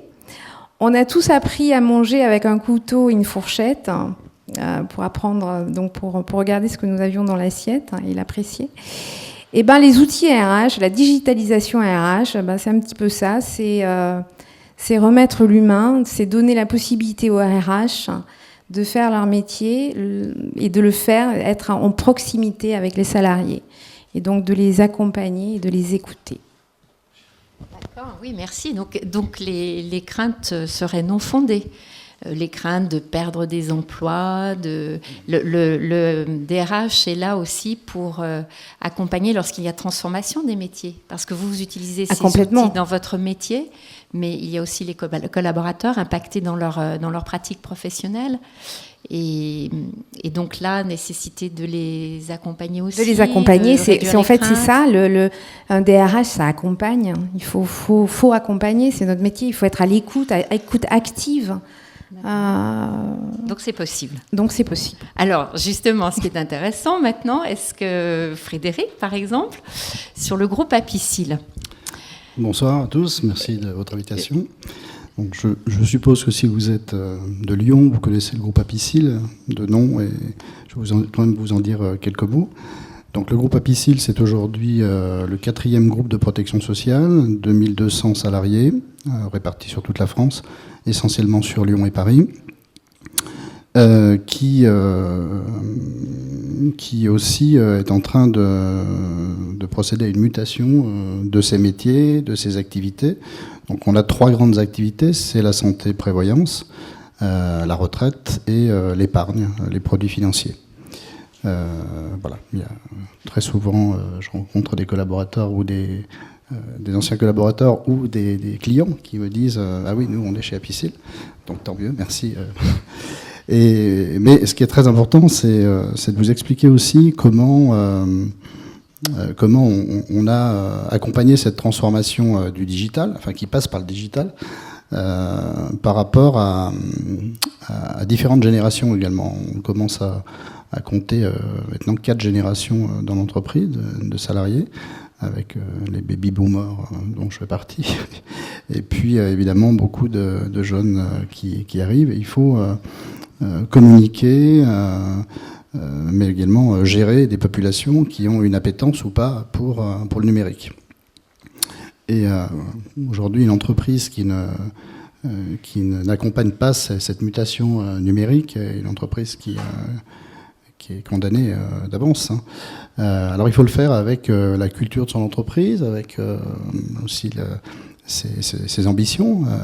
Et nous, dans notre plan stratégique, on avait une ambition qui était effectivement de procéder à l'optimisation d'une politique RH par de la communication digitalisée, et puis du digital working, et développer des outils collaboratifs. Alors on a aussi pas mal fait en sorte de développer des applications dites de self-service, pour permettre aux collaborateurs d'être autonomes dans ce que vous avez cité tout à l'heure, des attestations, etc. On a développé les coffres-forts, etc. aussi. On a une université d'entreprise avec des outils de formation, de développement des compétences également en ligne, mais on s'intéresse bien sûr bientôt à tout ce qui est intelligence artificielle et chatbot. On a déjà les chatbots pour nos activités envers nos clients, mais pas encore pour le personnel.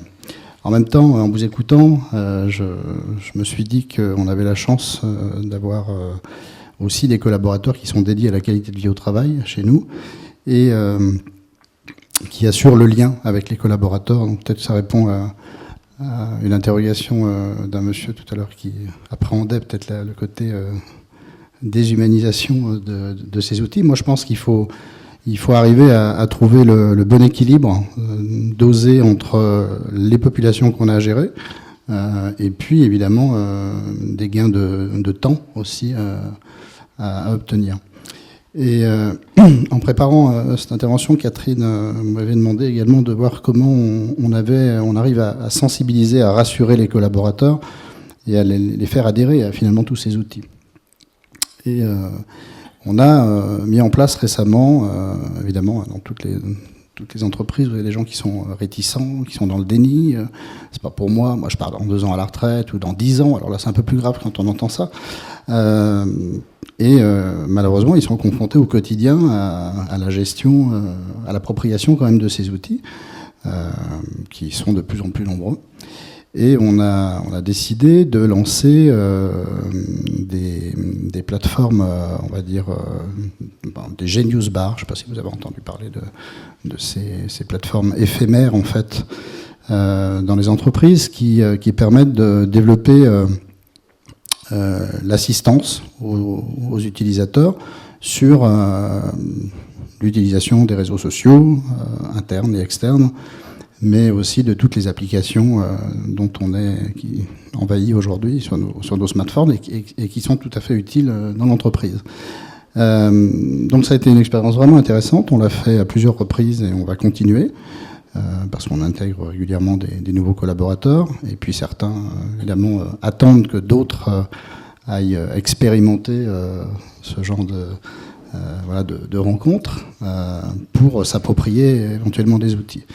Et alors non seulement ça crée de l'engagement, vous le disiez tout à l'heure, ça crée de la réassurance, sans jeu de mots par rapport à notre activité, mais aussi ça permet de retenir aussi les collaborateurs, de fidéliser des collaborateurs qui pourraient se dire, voilà, une entreprise de 81 ans, dans laquelle on côtoie plusieurs générations, eh bien, on va de l'avant, on essaie d'anticiper. Et en même temps, moi, je travaille sur une mutation de l'entreprise. On va déménager en 2024. On va quitter nos 2 sites d'origine, qui sont Caluire et Évezes, pour aller s'installer à la Part-Dieu dans une tour. Et donc, ça va changer complètement les modes de fonctionnement, les modes de communication. Et il faut préparer les collaborateurs à tout ça. Alors, est-ce que ça ne fait pas ressortir un clivage générationnel, cette question de la digitalisation? Vous avez dit tout à l'heure, moi je pars à la retraite, mais pas seulement.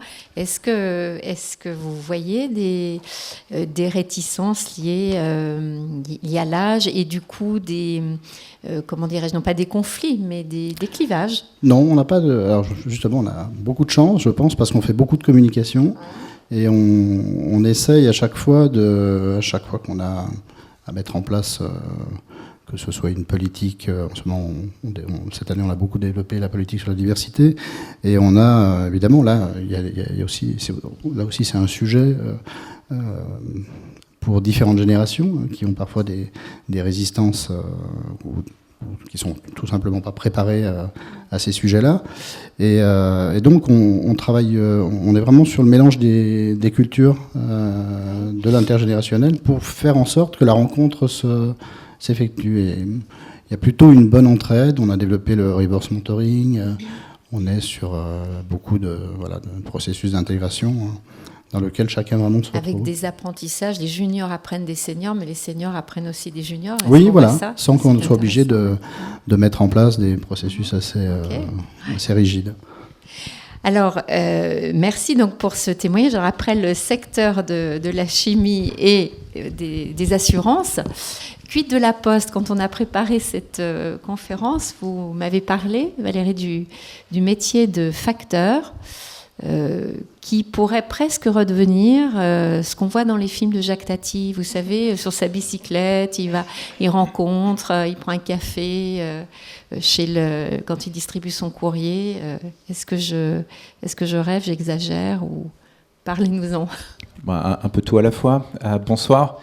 Vous présentez la Poste, je ne pense pas que ce soit parfaitement inutile, encore que, puisque souvent on associe la Poste à son facteur et à son bureau de poste, et on n'imagine pas en fait tout ce qu'il y a derrière ces deux vitrines, parce qu'en fait c'est nos premiers points de contact en tant que particulier, et on ne connaît finalement que peu tous les savoir-faire logistiques du groupe. On est le deuxième opérateur européen de colis, peu de personnes le savent. On est le premier hébergeur de données de santé avec toutes les labellisations et notamment de sécurisation numérique, personne ne le sait. On intègre au sein du groupe une structure d'intelligence artificielle qui travaille pour les besoins du groupe, mais également pour l'extérieur. Enfin, en fait, ce que je veux vous dire, c'est que la Poste n'est pas seulement ce que tout à chacun en connaît. L'axe, Catherine, quand on avait commencé nos échanges, c'était aussi de se dire comment est-ce que on arrive dans une entreprise de 250 000 personnes, qui est plus que centenaire, dont l'essentiel du business model repose sur l'activité du courrier. Historiquement, le courrier, c'était 60-70% du chiffre d'affaires. Comment est-ce qu'une entreprise comme La Poste réussit à pivoter au moment où le digital ne fait pas que bousculer, mais explose complètement son modèle économique, puisque vous voyez bien ce qu'il y a dans vos boîtes aux lettres, et vous voyez bien que, notamment sur les 10 dernières années, le courrier n'a pas fait seulement que se réduire, mais il s'est simplement effondré. Puisque... Pour vous donner un chiffre qui ne sortira pas de cette salle, c'est environ 600 millions d'euros de chiffre d'affaires qui s'évaporent tous les ans. Donc on n'est pas sur l'épaisseur du trait. Et dans le même temps, cette entreprise, j'insiste sur le mot entreprise, parce que peut-être tout le monde ne le sait pas non plus, on est une société anonyme, avec des capitaux publics, mais l'État n'attend pas de nous qu'on vienne vivre de l'impôt. Donc on n'a jamais vécu de l'impôt et ce n'est pas prévu non plus. Dit autrement, ce qu'attend l'État de notre part, c'est à la fois une forte exigence dans sa performance économique, mais également une forte exigence, et les Gilets jaunes n'ont fait que renforcer ça, de lien social, puisque le métier de la Poste au démarrage, c'est de faire le lien entre une personne A et une personne B, grâce au courrier historiquement, grâce à tous les canaux existants aujourd'hui, et de surcroît de continuer de jouer son rôle au travers de missions de service public inscrites dans la loi, donc d'aménagement du territoire à proprement parler. Et en fait, quand on se dit tout ça, on peut se dire, mais la montagne, elle est juste impossible à gravir. Et en particulier avec 250 000 personnes, dont plus de la moitié des effectifs sont des facteurs. Ça nous a amené à nous re-questionner très profondément sur notre raison d'être, je l'ai évoqué, faire le lien, et puis sur finalement quels sont nos capitaux sur lesquels on peut construire et redonner du sens à cette transformation, pas à ces réorganisations, à cette transformation. Et en fait, cette transformation, aujourd'hui, elle s'appuie sur un premier capital qui est notre proximité, au travers de notre réseau de 17 000 points de contact avec les bureaux, au travers des 80 000 facteurs qui sont présents 6 jours sur 7 sur les territoires, donc une vraie proximité physique, mais aussi une proximité affective, le facteur de Tati que vous évoquiez, qui rentre, qui va avoir le petit mot qui va bien, qui va être soucieux des personnes qui, sur sa tournée, sont déjà en situation de fragilité. Et tout ça, il pouvait le faire par le passé dans une économie qui était supportée par le courrier, qui ne peut plus l'être aujourd'hui. Donc premier capital, la proximité. Et puis le deuxième capital, je l'ai un peu touché déjà du doigt, c'est le tiers de confiance. Tous les postiers ont prêté serment. Tous les postiers rentrent à domicile. Les postiers sont tiers de confiance dans la lettre recommandée qui vont porter, qui a une valeur juridique, dans les fonds qu'on va être amené à gérer aussi au travers de nos activités bancaires. Et à ces deux grandes qualités, je vais les appeler comme ça, on y a adossé une troisième qui est le tiers de confiance numérique. Et ce tiers de confiance numérique, on l'a notamment abordé par la constitution du coffre-fort numérique individuel, par notre capacité à gérer avec toutes les labellisations que j'ai évoquées tout à l'heure, par exemple du stockage de données de santé. Et puis ce qu'on a regardé ensuite, c'est finalement quelles étaient les grandes transitions, dans les grandes transitions qu'on était en train de vivre, quels étaient les impacts pour tout à chacun. Et ce qu'on a perçu, et Amazon a excessivement stimulé ça, c'est la notion de parcours ou d'expérience. Et en fait, quand on regarde tout à chacun, on vit avec d'ailleurs beaucoup d'ouverture et peu de précautions parfois, notamment dans le monde digital, une expérience client qui est très décomplexée. Par contre, quand on met notre casquette de citoyen, on commence à avoir une navigation ou une expérience qui va avoir les mêmes standards d'exigence vis-à-vis de la collectivité, mais aussi beaucoup plus d'exigences en matière de sécurité et de besoin de tiers de confiance. Et puis si on continue de tirer le fil, on vit aussi une expérience patient et un parcours de soins qui lui aussi se digitalise, qui lui aussi finit par nous amener à consommer, entre guillemets, notre système de santé comme on consomme sur Amazon, tout de suite, dans le canal que j'ai choisi, au moment où je l'ai choisi. Et puis pour faire le lien avec ce que vous évoquez, c'est notre expérience en tant que salarié. Et notre expérience en tant que salarié, c'est la même. C'est qu'est-ce que ça m'apporte, quel est le prix que je suis prêt à payer, et quelle émotion, au bout du bout, quelle émotion, quel bien-être, même si le mot est un peu galvaudé, quel bien-être j'en tire. Une fois qu'on a posé ça, on prend conscience finalement que, d'abord, et ça a été évoqué, on en parlait également tout à l'heure, il y a une vraie nécessité d'alignement, parce que c'est bien beau de dire proximité, confiance, tiers de confiance, si ça ne démarre pas du COMEX et que ça ne se traduit pas jusqu'au plus petit niveau quand je dis le plus petit niveau, je suis péjoratif et ce n'est pas ce que je veux dire, au plus proche du client, là où ça se fait. Si on n'est pas aligné auprès des personnes les plus proches des clients, donc des salariés, on est à côté et on est certain de se planter, en tout cas de pas conduire la transformation. Ça veut dire aussi que sur toute cette chaîne pas de commandement, mais cette côte d'accompagnement, et je pense surtout aux managers de proximité, il faut qu'on passe énormément de temps à les accompagner, d'abord eux.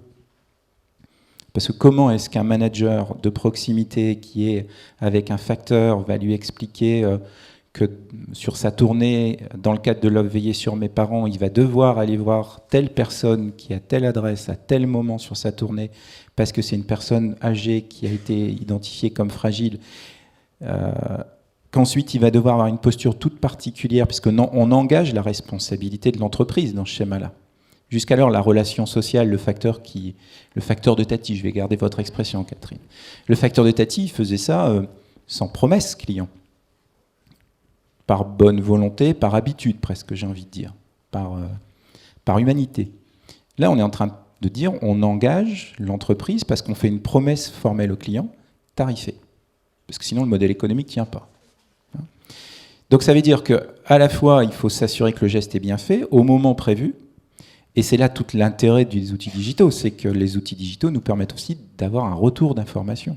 Et donc d'upgrader l'intégralité des services humains existants avec des outils digitaux qui permettent d'accélérer, de piloter, d'échanger et finalement de décloisonner ce qui peut être décloisonné. Et ce qui peut être décloisonné, c'est ce qu'on considérera comme une donnée qui ne nécessite pas un tiers de confiance. Donc cette transformation-là, en fait, elle suppose du coup à la fois un changement d'état d'esprit, un changement de posture, mais énormément d'accompagnement. Et quand je parle d'accompagnement aussi, c'est de dire du coup ces besoins de savoir-faire numérique, si en tant que salarié on ne les sent pas véritablement, en tant que client, le multicanal c'est un incontournable. Je pense qu'on est tous aujourd'hui à commander le dimanche soir certains objets sur une plateforme quelconque et attendre par contre qu'elle soit livrée le lundi ou vraiment au plus tard le mardi. C'est-à-dire la deuxième caractéristique sur laquelle que j'ai touché du doigt tout à l'heure, mais qui est extrêmement forte, c'est que l'exigence augmente. La place à l'à peu près ou à la ça va le faire existe de moins en moins.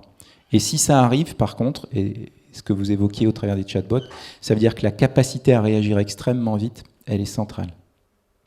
Donc les outils numériques qui sont mis en place vont permettre en fait de faire émerger les écarts qui nécessitent une action humaine. et de laisser en fait finalement ce qui nécessite une simple information dans les outils multicanaux existants. Je ne sais pas si je suis clair quand je le dis comme ça. Ouais, c'est peut-être un peu techno ce que je vous raconte là. Voilà, et le dernier point pour conclure, en fait, c'est que plus il y a de digital, plus on peut augmenter les services. Plus on augmente les services, plus on augmente l'exigence vis-à-vis de toute la structure. Et plus on augmente l'exigence, plus il faut d'humain, parce que plus il faut accompagner. Et il faut accompagner pour essentiellement deux choses, lever les a priori et réduire les peurs. Alors, très intéressant aussi. La question qui me vient là tout de suite, c'est, vous parliez de la promesse client, mais aussi la promesse employeur. Du coup, dans vos recrutements, est-ce que ça change les profils recrutés, ou comment est-ce que ça se passe? Parce que ce métier, il est complètement différent. Enfin, on reste sur l'idée du lien, de la confiance, du tiers de confiance. Mais enfin, c'est un métier qui n'a plus rien à voir avec ce que connaissaient les salariés il y a 5 ans seulement. 5 ans. Enfin, la transformation est en route depuis combien de temps?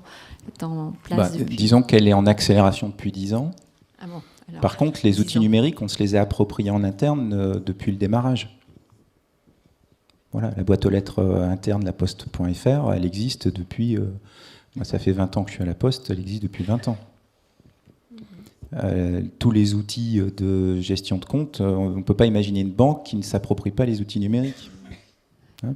Donc, pour répondre à votre question, par contre, sur est-ce que ça change les profils, c'est clair que les compétences et la capacité, les compétences relationnelles dans la hiérarchie des compétences recherchées sont très largement remontées. Maintenant, vous avez compris aussi qu'à partir du moment où on prend des engagements et on est une entreprise de 150 000 personnes qui va interagir 6 jours sur 7 en tout point du territoire, la notion de process, elle est centrale aussi. Parce que sinon, on est à côté. Donc, on voit bien en fait qu'on est vous parliez tout à l'heure d'entreprise libérée, on est dans l'entre-deux. Parce qu'il faut à la fois qu'on s'approprie les codes d'une entreprise libérée, mais qu'on reste bien sur des dynamiques de process, de pilotage qui sont... ceux d'un temps pas si loin que ça. Alors, merci beaucoup. Vous avez promis un temps d'échange avec vous. Est-ce qu'il y a des questions? Est-ce que, François, tu souhaites intervenir à la suite de l'atelier 1 et puis de ce que nos invités viennent de présenter? Moi, je viens d'entendre un truc, c'est mon côté un peu caustique. Hein. On a besoin de beaucoup de data, il y a une logique client, etc. On est dans une logique de cercle, je ne sais pas si c'est un cercle vicieux ou un cercle vertueux. Parce que d'une certaine façon, le fait de rentrer dans cette démarche-là, ça nous emmène, entre guillemets, toujours plus loin. Vous voyez ce que je veux dire? Et j'ai un de mes amis qui est le vice-président de la CNIL, qui un jour me disait, tu sais François, on est tous des plantes vertes. Je disais, t'es un peu dur là quand même, Eric. Tu es un syndicaliste de renom, tu ne peux pas dire des choses comme ça. Il dit, si, nous avons besoin d'ombre et de lumière. Et je crois aussi que, d'une certaine façon, au travers de ces outils et au travers de cette transformation, faut pas chercher à tout faire avec ces outils, parce que nous avons besoin d'ombre et de lumière. Parce que, d'une certaine façon... c'est pas une fracture générationnelle. C'est une fracture sur, éventuellement, la conception qu'on peut avoir d'un métier et de ce que l'on veut faire. Et pour moi, ça veut dire, plus en profondeur, que la question, c'est où on met le curseur.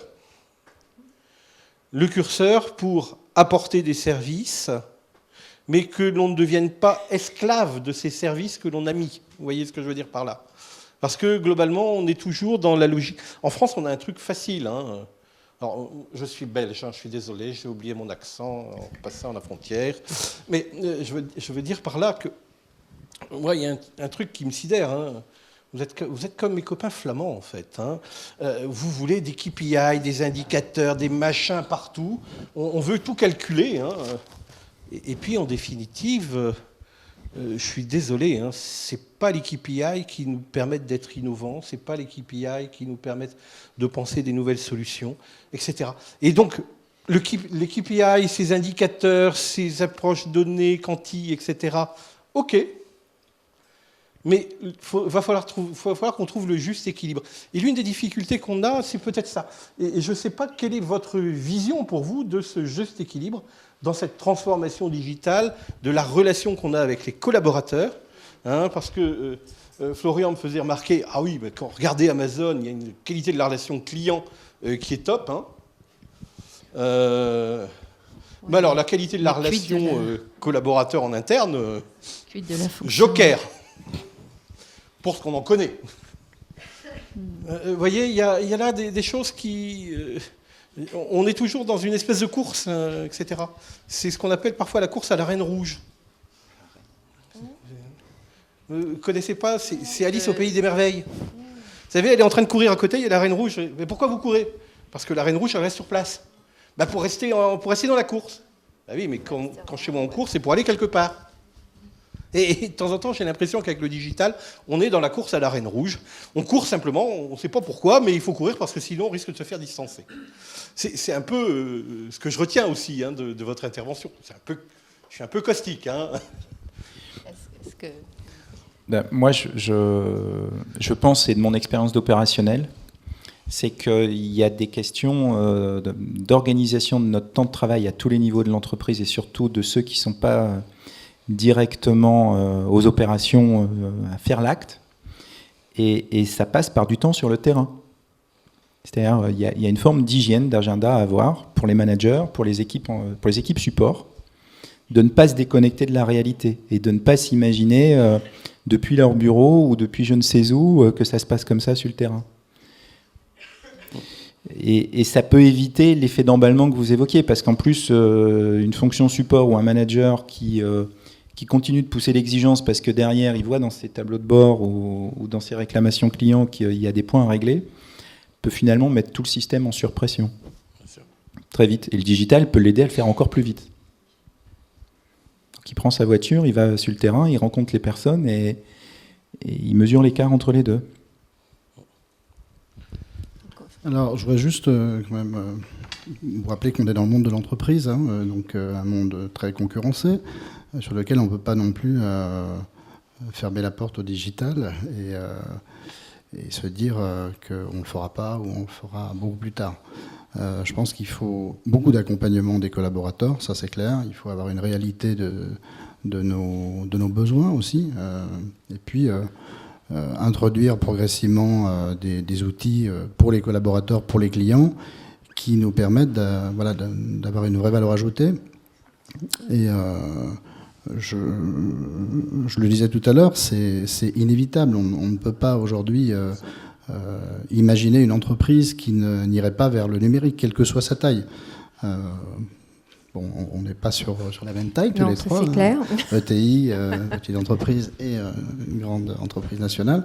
Mais on est face aux mêmes réalités, à des résistances, à des risques psychosociaux aussi qui sont quotidiens si on n'est pas à l'écoute des collaborateurs et si on ne leur rappelle pas aussi quels sont les fondamentaux d'une entreprise, c'est-à-dire d'évoluer avec son temps, d'avoir une ambition d'être pérenne et d'être concurrentiel en fait par rapport à son marché. Et voilà, il faut trouver le juste équilibre, effectivement. Comment on y va, madame? Bonsoir, une petite question.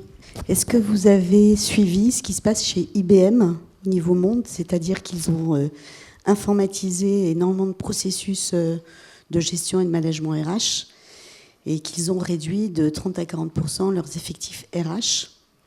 Et donc les managers sont aujourd'hui les relais en fait auprès des collaborateurs. Est-ce que vous avez suivi cette évolution et qu'est-ce que vous en pensez? C'était pour plomber l'ambiance. Alors, Alors, tout à fait, oui, c'est une vraie.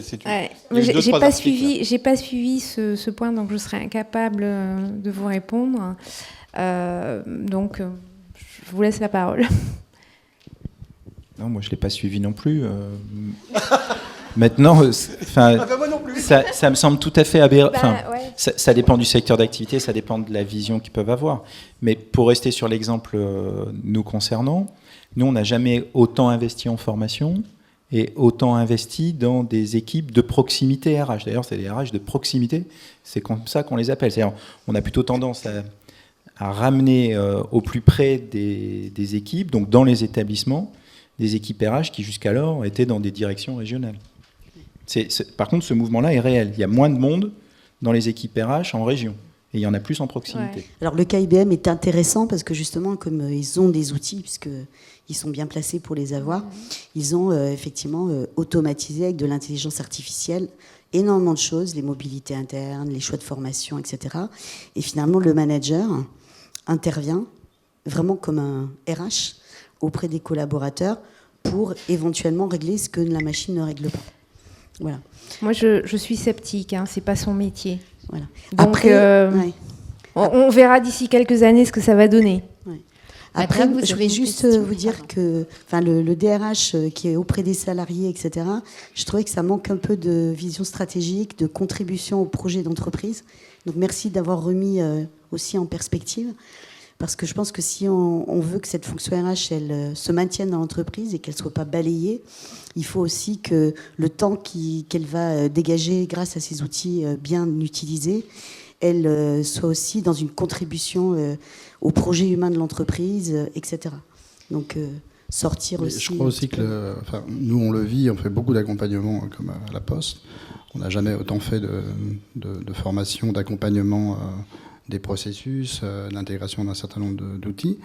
Mais je crois aussi que la relation digitale entre les collaborateurs et le digital change fondamentalement le rôle du management également. Évidemment, on souhaite maintenant des managers qui sont moins dans la technicité, mais dans l'accompagnement, dans l'encouragement, dans le développement de la confiance, pour qu'ils connaissent un minimum aussi des outils pour pouvoir être un peu modélisants. Mais on ne leur demande pas forcément d'être des techniciens et de tout maîtriser. Alors, je ne connais pas non plus IBM, même si je suis allé chez eux pour une démonstration de leur chatbot, qui ne m'ont pas convaincu d'ailleurs. En tout cas, pas à l'échelle de notre TI pour l'instant. Mais voilà, ils avaient peut-être... Est-ce qu'il n'y a pas une donne culturelle aussi, une culture américaine, enfin une entreprise américaine culture un peu du chiffre malgré tout, et ici vous représentez des cultures plus françaises, enfin le poids de l'État, avec malgré tout, je vois, on a fait l'acquisition d'une entreprise luxembourgeoise il n'y a pas très longtemps. C'est aussi intéressant de voir la relation un peu différente que l'on a à tous ces outils, puisque là on est plus dans un monde anglo-saxon, dans le Luxembourg, avec 200 collaborateurs, et on commence à avoir des échanges avec eux, et c'est vrai que là aussi il y a une notion de mutation culturelle aussi à faire, qui peut être une opportunité aussi pour des collaborateurs français de développer une appétence, des bonnes pratiques, des échanges intéressants avec leurs pairs. Il y avait aussi une question pour madame en haut. Mais vous d'abord, si j'ai bien compris. Bonjour, merci pour votre intervention. Donc, moi, en fait, ma question, on y a déjà un peu répondu en surface. C'est qu'on voit bien que d'un côté, on a des managers dont on attend d'être plus dans le relationnel, dans l'accompagnement de ces transformations, d'avoir plus de qualités, entre guillemets, soft skills, et que c'est des qualités qui sont importantes. D'un autre côté, comme dirait l'autre, on ne plante pas un clou grâce à Internet. Donc toutes les compétences techniques dans le dur et les profils techniciens, on n'a jamais eu autant de pénuries et ça ne se délocalise pas. Entre les deux, ce qui reste, j'ai un peu envie de dire, c'est quand même les fonctions support et l'administratif. Et du coup, la question, c'est justement, on dit ça transforme les RH, et je pense qu'il ne faut pas se cacher derrière son petit doigt. Ça veut aussi dire que les RH, ils doivent remplir une autre mission. Il faut qu'ils se préparent à remplir une autre mission. Et la question, c'est quelle est cette mission et comment on les accompagne. Plus qu'une question d'outils, je pense. Il n'y a pas que les RH qui ont un métier qui évolue. Je crois qu'on n'a jamais autant fait d'évolution sur les métiers, les fiches de poste. Et justement, on apprend beaucoup du terrain. Il faut aussi aller voir pas être déconnecté, on n'a pas la science infuse non plus. Et évidemment, il faut accompagner les équipes RH à accompagner les autres collaborateurs. Donc ça passe, évidemment, on n'a pas forcément les mêmes outils à gérer, mais ça passe quand même par un développement d'une appétence, à une envie d'être également dans l'innovation. Et en même temps, il faut que ce soit porté, ce message-là, par la gouvernance de l'entreprise. Si vous êtes seul face à une problématique et que vous n'avez pas le soutien de vos hiérarchies et de l'ensemble du comité de direction, je crois que c'est vous qui le disiez tout à l'heure, forcément, il n'y a pas de modèle et on ne sait pas où on va. Tout ça manque un petit peu de sens. Et puis ce qui est important, c'est aussi d'avoir cette notion de service client, client interne, mais les clients externes surtout, parce que c'est quand même eux qui nous font vivre. Et donc il faut pouvoir s'adapter aux technologies, aux besoins des collaborateurs, tout en gardant évidemment un côté humain, puisque l'accompagnement ne se fait pas par des machines, mais bien par des hommes et des femmes.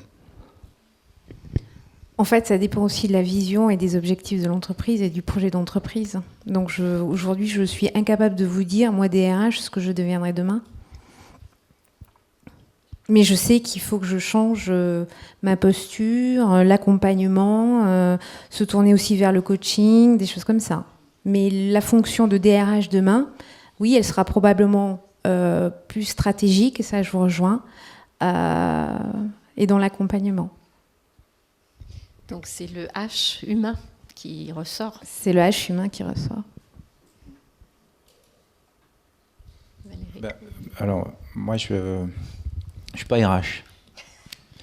Je ne sais pas si c'est un avantage ou un inconvénient, mais en tout cas, ça re-questionne, un peu comme ça nous a re-questionné, nous, sur c'est quoi notre raison d'être. La raison d'être d'une entreprise, c'est de créer de la valeur. Créer de la valeur pour les clients, créer de la valeur pour les actionnaires, mais aussi créer de la valeur pour les salariés et créer de la valeur pour la société avec un grand S. Sur les deux premiers, tout le monde se débrouille bien. Sur les salariés et sur tous les sujets autour de l'inclusion, et on voit bien l'inclusion numérique, c'est pas un petit sujet. Clairement, moi je pense que dans cet engagement sociétal de l'entreprise, finalement, plus que jamais on a besoin de sensibilité RH, plus que jamais on a besoin de vision RH. Parce que se pose un dernier point, c'est la question de l'attractivité de l'entreprise pour ses recrutements. Et là, c'est vous qui êtes au cœur du dispositif aussi. Donc, moi, je pense effectivement la vision stratégique et votre rôle stratégique ne peut que se renforcer. Voilà. C'est moins de la gestion, c'est plus de l'innovation, c'est plus de la vision. L'accompagnement dont parlait Sophie. Oui, bonsoir. Alors, je gravite pas dans les mêmes sphères. Je travaille pour une fédération agricole et donc on est une association, donc on n'a pas le même objet. Mais ça n'empêche qu'aujourd'hui, on doit aussi faire une autre évolution numérique. On a encore des agriculteurs qui n'ont pas de smartphone, qui ont des adresses mail. C'est poussif pour les mettre à Internet, etc. Et nous, au niveau des salariés du réseau, on essaie déjà d'accompagner en interne cette transition numérique avant de pouvoir l'accompagner sur le terrain pour nos adhérents. Et d'un point de vue très concret, on se rend compte qu'on a des difficultés à faire vivre les outils. Alors, par exemple, on met en place une plateforme collaborative. Pour nous, c'est déjà être dans la transition numérique. Le problème, c'est que, en fait, une fois qu'on a mis en place l'outil, il y a toute la vie de l'outil qui interroge. Et c'est là où je voudrais connaître vos petits pas. C'est-à-dire que moi, j'attends, quand je vais sortir de cette conférence, j'ai besoin d'avoir quand même de votre part un petit pas très concret que je pourrais mettre en place qui vous a servi.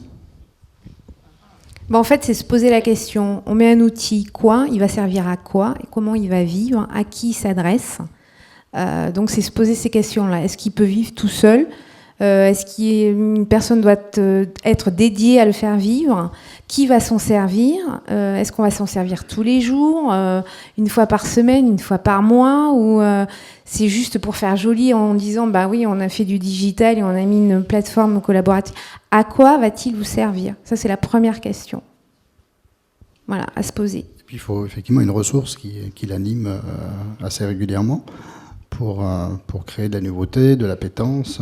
S'il ne se passe rien, je crois que vous l'avez dit tout à l'heure, il y a très vite un désengagement et des critiques qui accusent l'entreprise d'investir pas forcément au bon endroit.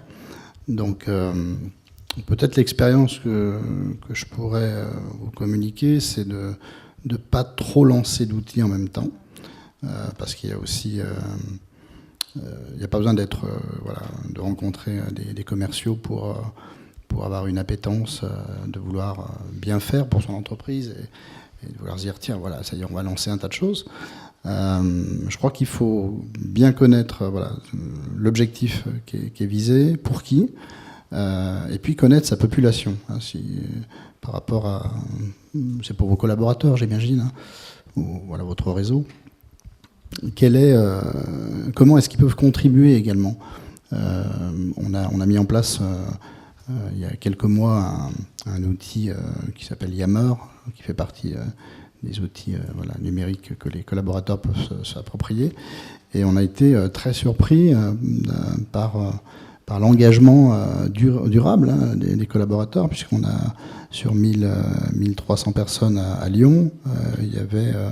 en quelques jours, en quelques semaines, 900 personnes, pas seulement d'inscrits, mais qui communiquaient. Donc on s'est dit, bon, c'est bon, on va arrêter peut-être de faire un peu moins de communication sur d'autres supports. Et puis après, c'est quand on a un tas de supports numériques ou de communication, il faut faire des choix. Donc il faut peut-être aussi réorienter les collaborateurs à être plus présents sur un outil qui va vivre plus longtemps, et leur demander surtout quelle est leur appétence, l'utilité finalement de ces outils. Est-ce que ça apporte de la valeur ajoutée? Alors moi, la première chose que je vous dirais, c'est faites simple. Le pire de tout, c'est de vouloir faire avaler un outil indigeste. Donc vraiment, aller vraiment au plus simple, Et puis ensuite, on n'implémente pas un outil numérique, c'est pas un ERP. Et donc, ça veut dire que ça démarre d'une démarche très participative. Quand nous, on a équipé, par exemple, les 90 000 facteurs de l'outil smartphone avec comme finalité d'avoir des offres qui reposent sur cette technologie-là, on a beaucoup travaillé avec eux sur à quoi ça peut vous servir dans votre métier, mais à quoi ça peut vous servir dans votre quotidien. Donc je pense qu'il ne faut pas non plus hésiter à décloisonner, parce que le monde numérique, c'est un peu ce que j'évoquais tout à l'heure. Une fois qu'on est sorti de l'entreprise, le numérique est toujours là, voire même il est encore plus là. Donc c'est aussi ce décloisonnement, je pense qu'il est important, et vraiment la notion de simplicité, elle est centrale.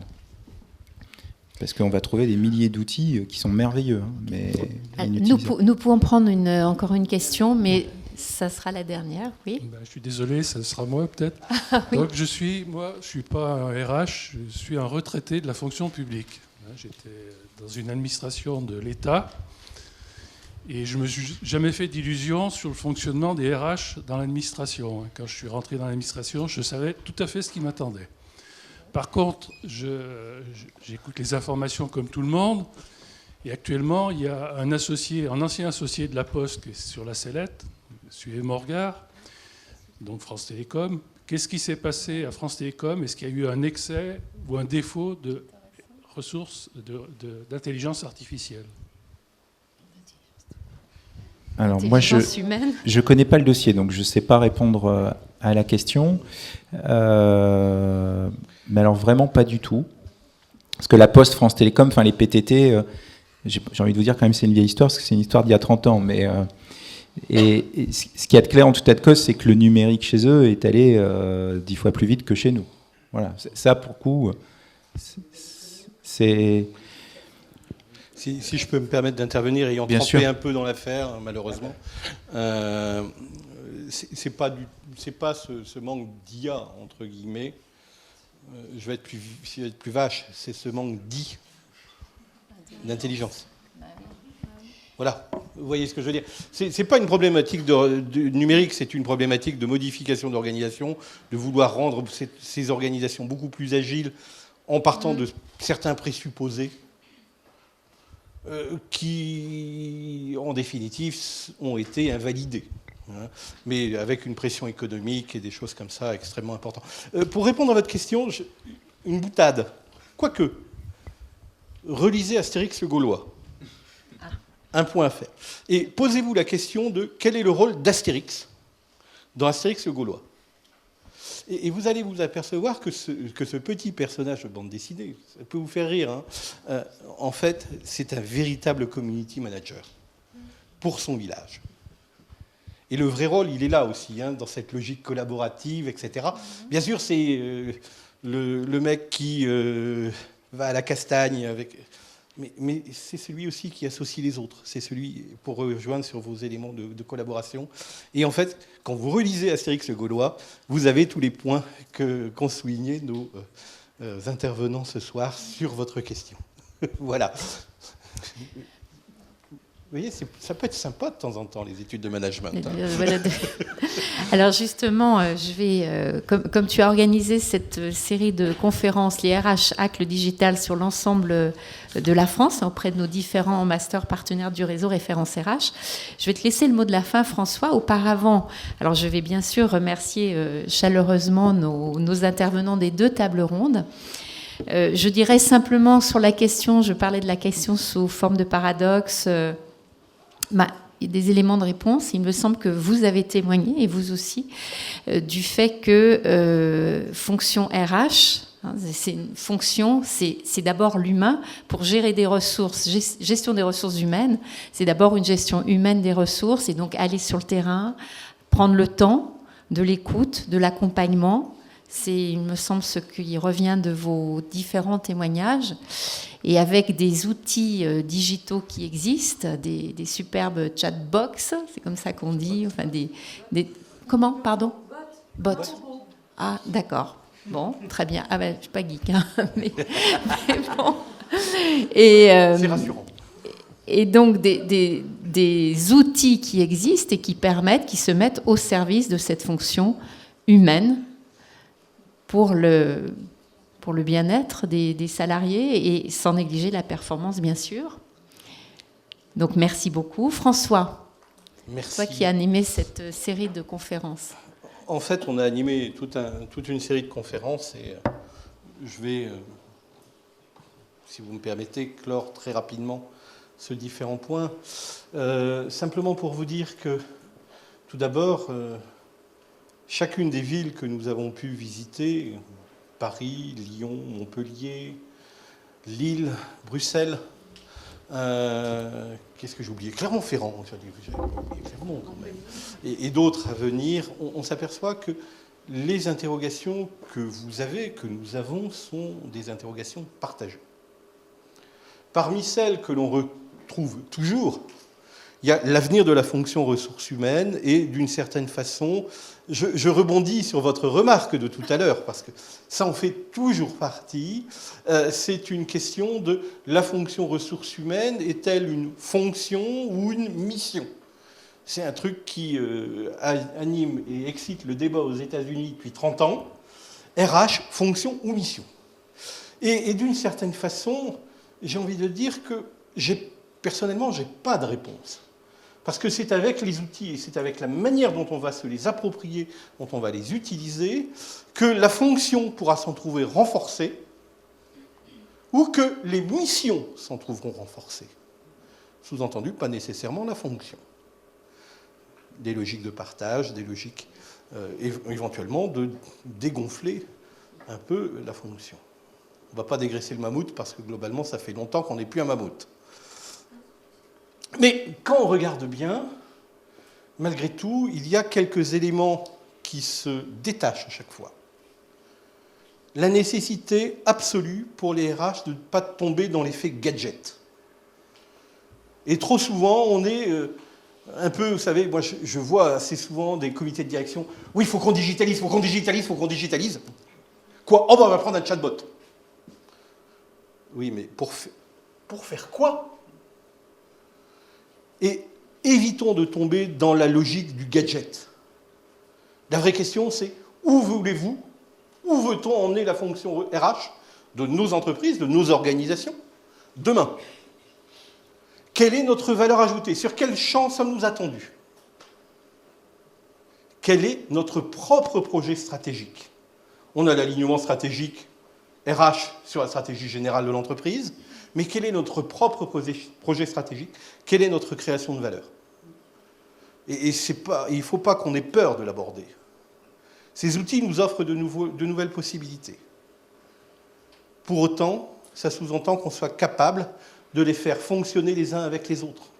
Et c'est un point qui est que je retiens moi aussi, des interventions de nos 2 startups initiales. C'est que d'une certaine manière, ce n'est pas un outil tout seul. On prend Léon, parce que Léon, il va aller chercher dans, éventuellement, la manière dont vous avez informatisé le plan de formation. Mais ce n'est pas Léon. Léon, il s'articule avec. Si on prend, alors, HPI, hein, et c'est Speak Up, il s'interface avec, encore une fois. Et le vrai point, le vrai projet, le vrai problème, le véritable enjeu qu'on va avoir à gérer dans les années à venir, ça va être, certes, d'identifier tous ces outils numériques et digitaux qui peuvent nous intéresser dans le cadre de notre stratégie, mais de voir comment on va travailler à cette interopérabilité, si vous me permettez ce terme, des outils. Les rendre intelligents ensemble. Et je n'ai pas dit d'intelligence artificielle, hein, j'ai bien dit intelligent. C'est-à-dire, l'intelligence, hein, si on reprend Jean Piaget, c'est ce qu'on fait quand on ne sait pas. Eh bien, ces outils-là, quand on arrive à les combiner, c'est certainement un élément qui va nous permettre de travailler à la réussite de la fonction.